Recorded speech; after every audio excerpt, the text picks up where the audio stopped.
நம்ம எல்லாருக்குமே பிடிச்சதாக ஏதாவது இடம் இருக்கும். கண்டிப்பாக நம்ம அந்த இடத்துக்கு போனோம் அப்படின்னா நம்ம ஒரு ஹாப்பியாக ஏதோ ஒரு விஷயத்தை நம்ம ஒரு என்ஜாய் பண்ணுற மாதிரியான ஒரு ஃபீலிங் கிடைக்கும். அப்படி உங்களுக்கு ஒரு இடம் கண்டிப்பாக இருக்கும். நான் உங்கள் கார்த்திகேயன் ராஜேந்திரன். இன்றைக்கி நம்ம எனர்ஜெட்டிக் லைஃப் சேலஞ்சில் நமக்கு பிடிச்ச இடத்த பற்றி தான் பார்க்க போகிறோம்.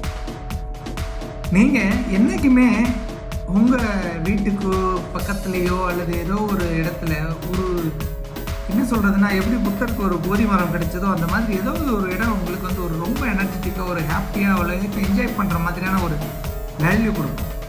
ஸோ அந்த மாதிரி இடம் எது அப்படின்னு தேடி கண்டுபிடிங்க. உங்களுக்கு அந்த இடம் பக்கத்தில் இருந்ததுன்னா டெய்லி அங்கே போய் ஒரு 5 to 10 minutes ஸ்பெண்ட் பண்ணுங்கள். That will give you more energy. Thank you.